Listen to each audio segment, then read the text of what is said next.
And we're back with some more oxygen not included on Oasisse. And today we're going to be tackling putting in a power brick, a hot power brick, a power sauna. Yes, we've already decided upon the name, to take advantage of this petroleum boiler we've set up, which currently is doing nothing and is it's a waste if I don't actually get the power brick set up. So what I'm doing over here is I was deciding on how big I was going to make it, and then I decided, you know what, we'll just take off this entire chunk of the map and we're going to turn all of this into a big power room. I want to leave a space at the bottom for slicksters. There's going to be hot carbon dioxide coming out of here, so we can run our slicksters inside of here. Cuts down on energy consumption for pumping it out, and well, it'll be a bit interesting to see how it all works out. So we'll just skip forward a bit while I put in the infrastructure. All I'm doing is just putting in some mesh tiles and doing it in the floors. Ooh, a few pieces of accounting to take care of. The first one was naming. The winner was Barry, Harry, Larry, and Gary, all by Thomas Fuhr. Thomas, I don't know how you managed to convince everyone to vote for those names, but I've put in three of the four. The reason being there was a second place was Princess Lyra, and Princess Lyra got it because she had the buns on the side of her head. So the next duplicate coming up will be Gary. Yes, so there definitely will be a Gary coming along. A few honorable mentions, of course. There was a few of them that I thought were quite inventive, but I never got to use them. The first one was by SS Landyman, and his name selection was "Can you be my dad?" question mark. Very inventive name. The second one comes from MIT, another honorable mention. I would like to be in your hot base. That was also a very good name, but unfortunately didn't quite make the grade. I also have several really good names like Baldric and a few others that I will be using for future duplicates. So I think we've got all the duplicates we're going to need. There was a few modifications here made to these. I put insulated pipes all the way up to here on these, and all the rest of this is all the radiant ones, just so that all the heat is dumped in the top layer as close to the steam turbines as possible. In this game, there's no convection, so if you look down here at the steam, the temperature from here does not. If you heated up the steam really hot, the steam would not move up. What happens is the heat transfers from one tile to the next, to the next, to the next, to the next.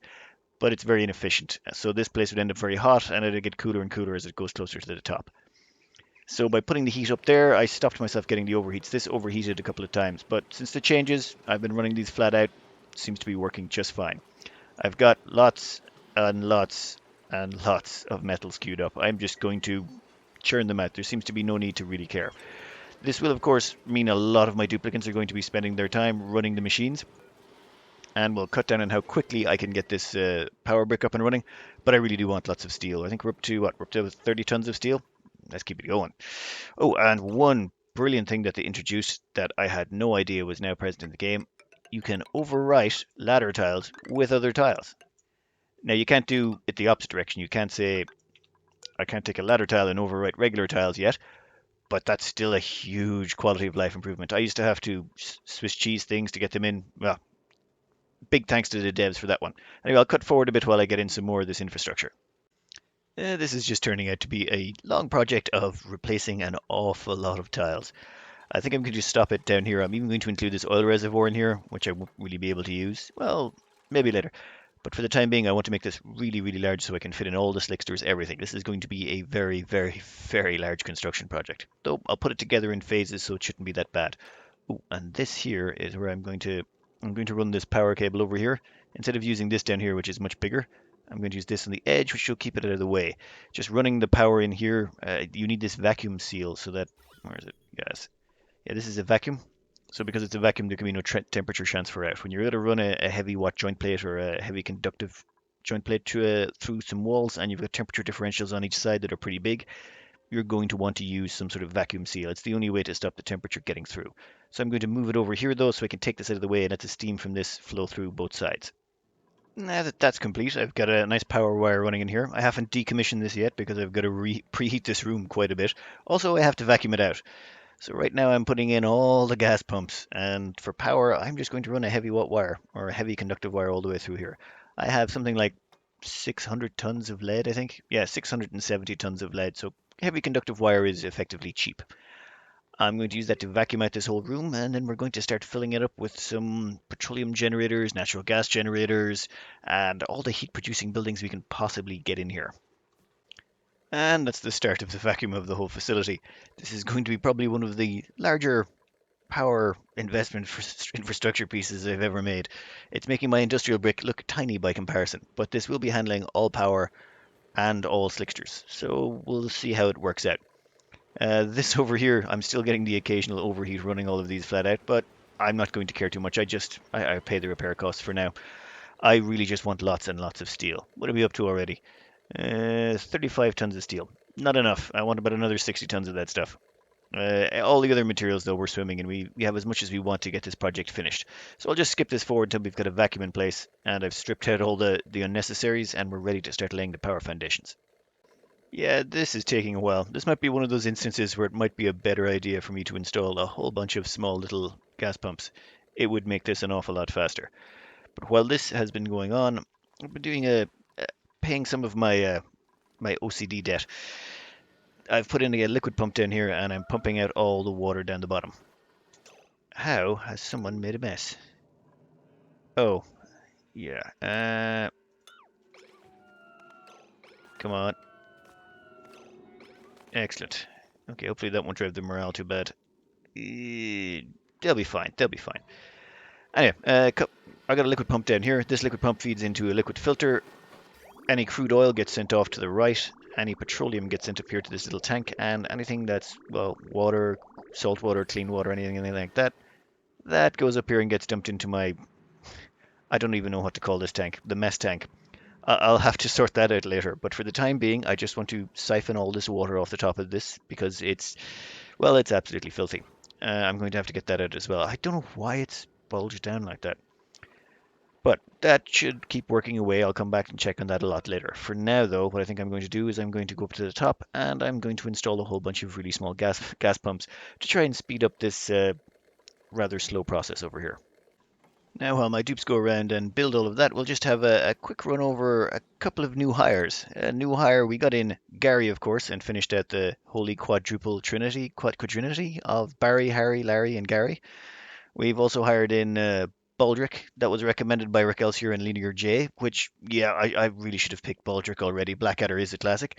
And then next up we've got Mechanicles.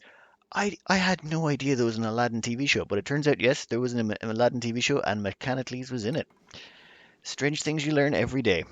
Now, I think this was probably a bad idea. The amount of infrastructure I had to put in to install all the gas pumps and get them powered was, I probably would have been better off just leaving the big pumps in there and letting them finish off. It might have taken them a bit longer, but between the amount of downtime I've had putting in the new equipment, I don't think it was worth it.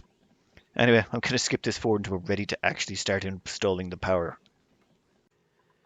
Well, before I dump in all these power systems, what I've decided to do was preheat a bunch of steam. Now I'm going to need a lot more steam to fill up this whole area. I'm going to connect these two rooms, so I want to make sure I have enough steam in here that it won't mess with this brick we've got set up. So what I'm doing is I'm pumping all the water from up here, and I'm just going to take all that water, and right now I'm dumping it right in here into our power sauna. Well, our industrial sauna. This is going to vaporize it all. It's polluted water, so who cares? It takes a little bit more heat to turn it, or not so much. It needs to get to 120 degrees before it'll convert to steam. But once it does, it'll drop a bit of dirt, and I don't really mind too much. So I haven't done any math or calculations. I just eyeballed that and thought, well, there's enough water in there. I'll dump it in and see how it works out. As well as that, I was doing some testing in the background on petroleum generators, and it turns out they're a bit odd. Let's grab a petroleum generator here. Yeah, these suckers here, they have the listing on them is the same as many other devices now, in that they say they have a minimum output temperature. So the output temperature on the carbon dioxide is 110 or hotter if the building is hotter, and the polluted water has an output temperature of 40 C or hotter if the building is hotter. So my plan was I would just let them overheat. Once they get to about 20 or 130 degrees, I figured all the polluted water coming out of them would immediately just vaporize and turn to steam. Unfortunately, that's not the case. They seem to sort of self-regulate. On the debug testing map, when I dumped petroleum into them and let them run, they eventually evened out at about 110. That's the temperature they got up to, somewhere about there, and then they just stayed there. They wouldn't generate any more heat or they wouldn't generate any less.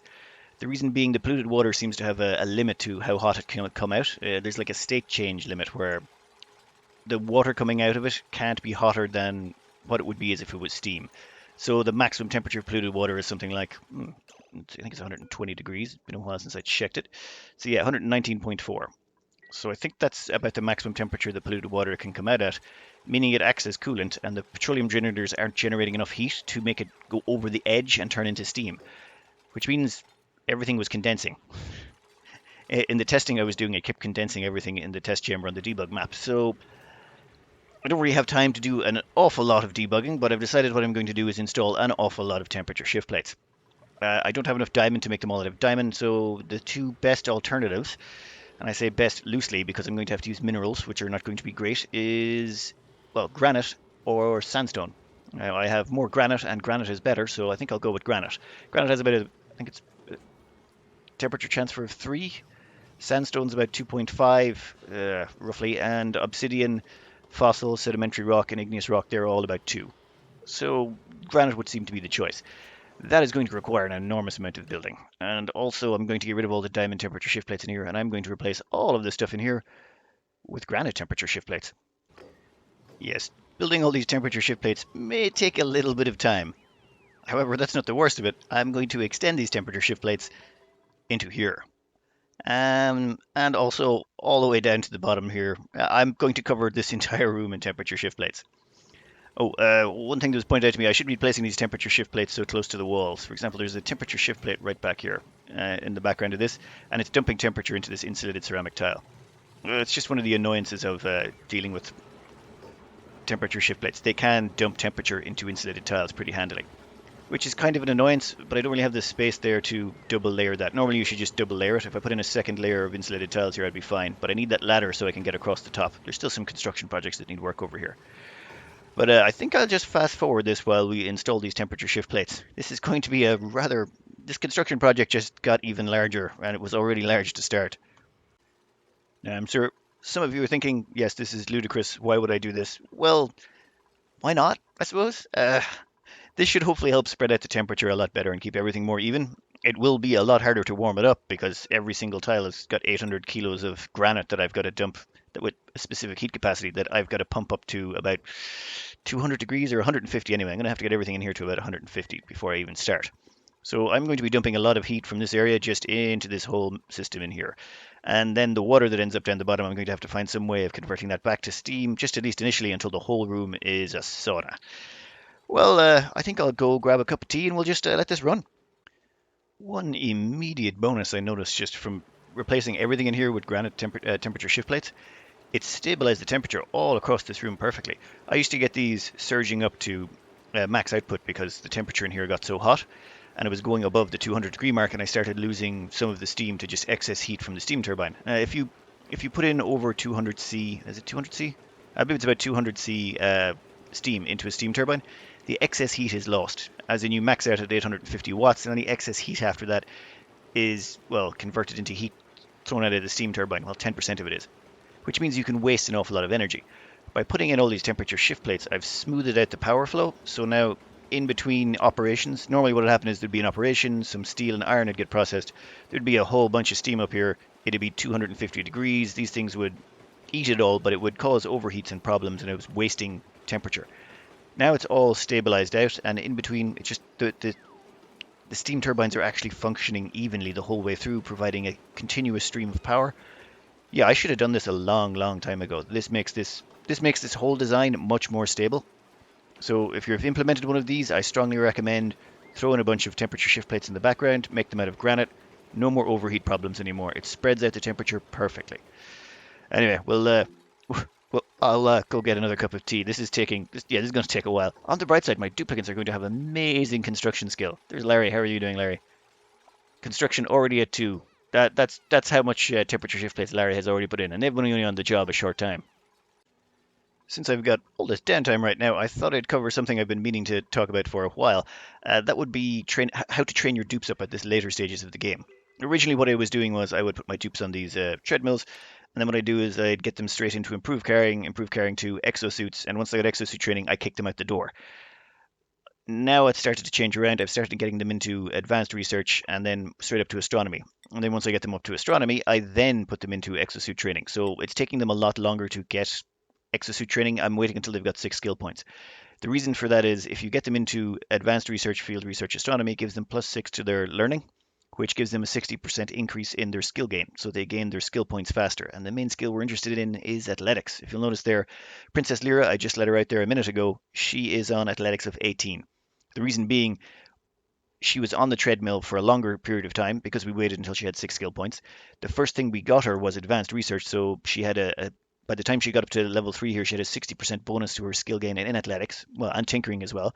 So by the time she left, well able to go and keep up with all the rest of the duplicants.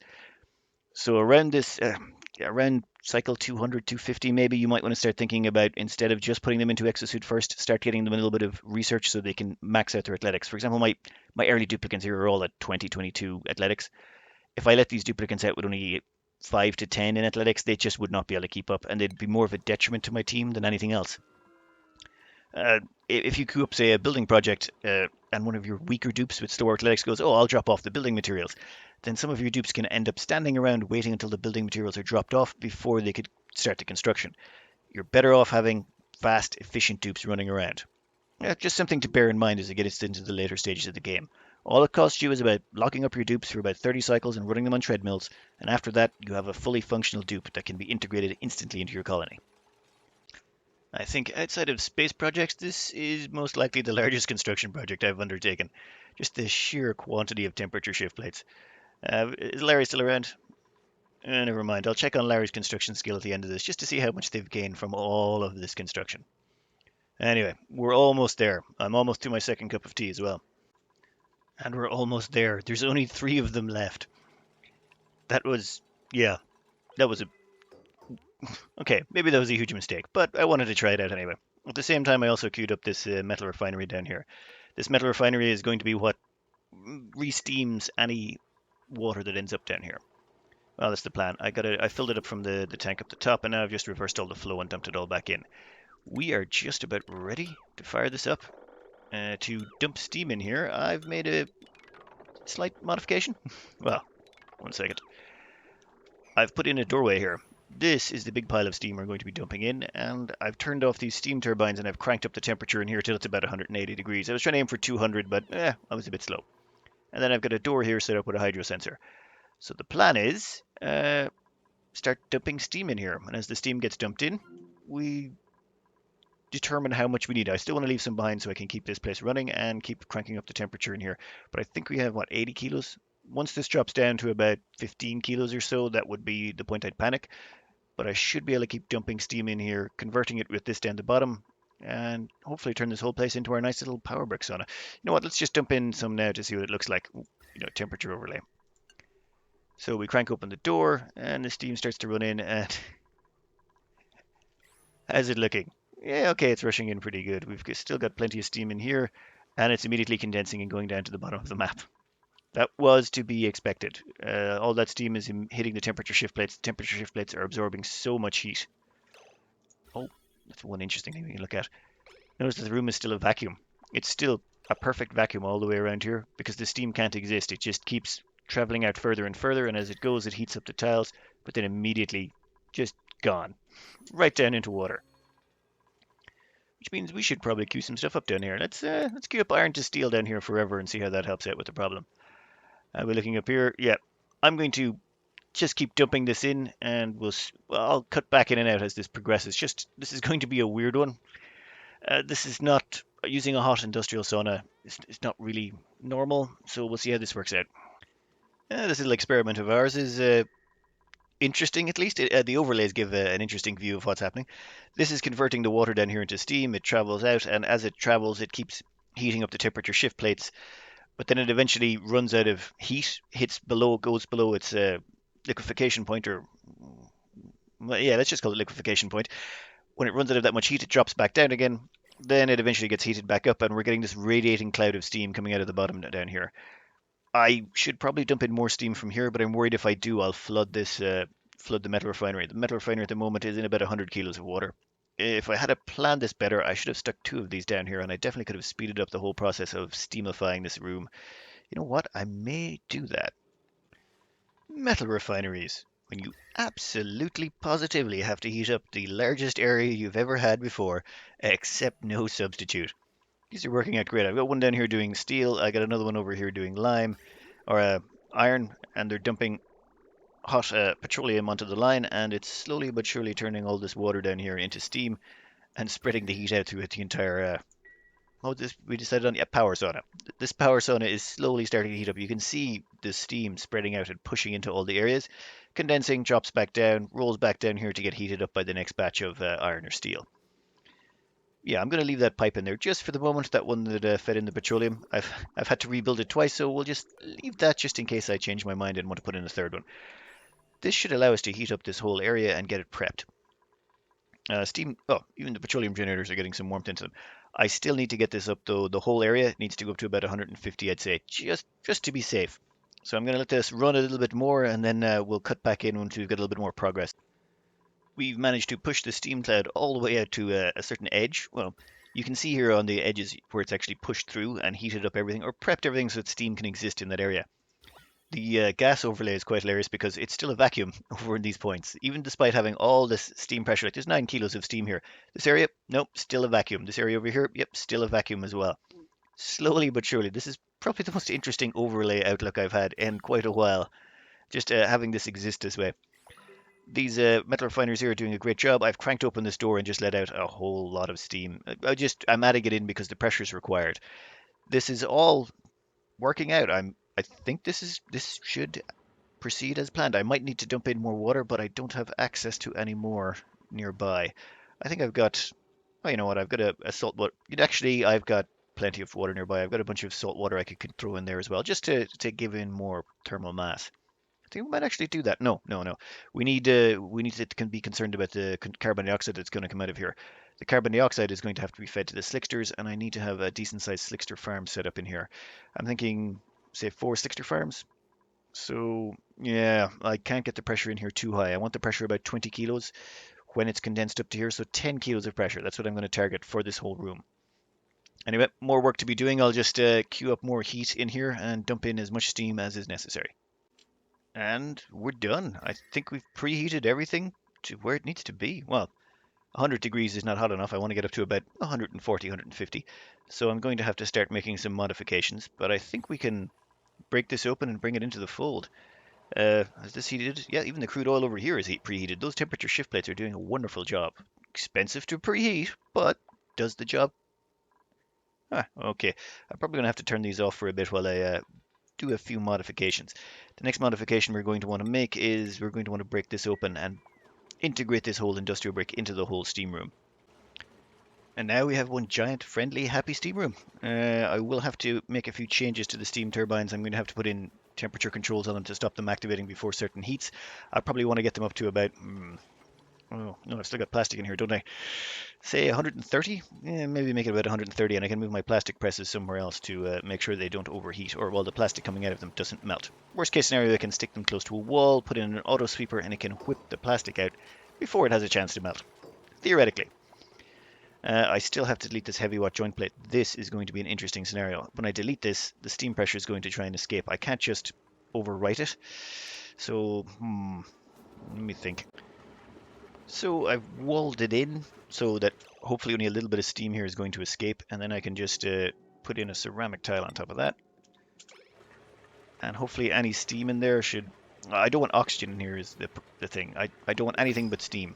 So worst case scenario, hopefully that will solidify and the liquid will fall back down and maybe form a water droplet. Oh wait, no, that's 100. That's 123. Oopsie. Make that a priority 9. Come on, get that done. It's not the end of the world if a little bit of gas gets in, but I'd prefer to keep it safe. Oh, yeah, that worked out relatively painlessly. Then we'll just deconstruct these tiles and get back to integration. So I did a bunch of work here. I threw in a few steam turbines, but I've turned them off with an automation wire just for now. The reason being, these petroleum generators are, well, before the petroleum generators, I've stuck in my 4 slickster farms that I'm going to be running. I think I got the room sizes right. They had to be a bit inventive. Some of the spacing was a bit tricky because of the way things were placed. But yeah, we got enough room for 4 slickster farms down here. All we need now is an awful lot of CO2. Problem is when I turn these on, they're going to start spitting out polluted water, and I need to make sure that polluted water doesn't get in the way. So what I'm thinking is I'll have all that water, polluted water shunted in here. I could move the petroleum generators over, but I want to leave space for a second row of petroleum generators just in case. Actually, you know what? I will shunt them over for now. This will make things simpler, at least to start. Say 1, 2, 3, 4, 5. They will all dump down in there, and I can deconstruct these ones over here. One of the problems I'm facing right now is the game doesn't like you working in this sort of environments. Every time you place down a tile, its temperature is not the temperature of the material, it's reset to a maximum of 45 C. So every time you place a building, every time I place something in here, it's going to suck heat out of the area. Not great, but hey, uh, I kind of knew what I was getting into when I started. Well, I knew some of what I was getting into. But anyway, the polluted water is going to drop straight down here, and I'm going to have to install some sort of heat source here. Or I could, hmm, you know what? I got an idea. There we go, a bunch of free heat. Those power transformers don't cost anything. They just store the power up and keep constantly dumping heat into the environment. I might be able to use this to boil the water coming out of these. Well, maybe. We'll have to see how it works out. Uh, you know what? Get rid of some of these other vestigial pieces. We don't need those. Uh, seems to be working out okay, but I need to put in a recycling facility. You see, the petroleum generators are going to output a bunch of water. And I can't just let that water stay in the room. I have to start siphoning it out. And each one of them outputs 750 grams. So I need to put a sort of temperature and a pressure sensor up here. Wait until the pressure in here hits, say 20 kilos or something like that. And once the pressure hits 20 kilos, any extra water in here will get siphoned out of the system and dumped into another tank. Uh, if I don't, there's just going to be more and more steam pressure building up in here all the time. So I need it to siphon it out when there's too much steam pressure, but if there's not too much steam pressure, I need to dump back in steam pressure. Steam, what am I saying? If there's not too much steam pressure, I need to dump the water back in so it can be flashed back into steam and keep the pressure up in here. It's going to be all mildly tricky. Anyway, let's skip forward a bit as I start running in the petroleum lines. And now things start to get interesting as I dump in the petroleum. The reason being, it's dumping out carbon dioxide, and that carbon dioxide will eventually settle down the bottom, and I need, well, a lot of it. Also yeah, they see that polluted water? Not as hot as I would like it. I need that to boil. I might have to run that to keep that flashing to steam for now. Okay, but at least we've gotten this started. I'm going to need a little bit more ceramic. I stopped my ceramic production because I forgot it when I moved it, so I'm far shorter in ceramic than I'd like, but that I can fix. I'm also going to have to turn back on my petroleum boiler. Yeah, yeah, there we go. Now we can constantly start burning petroleum. We've stockpiled way, way, way, way too much magma, but we'll be fine. Oh, and I realized from my notes, I went back and looked at my old videos. Yeah, this is a magma dropper supposed to be 10 tiles long. I made it 11 because, yeah, I went through my old videos too quickly, and it turns out, yes, it's supposed to be 10 tiles long. So, yeah, just for future reference. My bad, my bad. If I don't make at least a few mistakes, it's not one of my builds. Now, this is going down here. I think I'm going to have to cut this out here. Yeah, I'm running out of time. This will be the start of it anyway. Next up will be, well, refining this down a bit, filling up this bottom area entirely with carbon dioxide, and we can start switching over to slicksters because on filtration medium, wow, I've eaten an awful lot of sand. My hatches, I had to expand the hatch population a bit because I was starting to run out of barbecue. And that has also eaten into my filtration medium, so I need to switch to slicksters sooner rather than later also. Anyway, I'll cut this out here. Next up will be an awful lot of modifications to this and switching over to slicksters. Anyway, hope you enjoyed and good luck.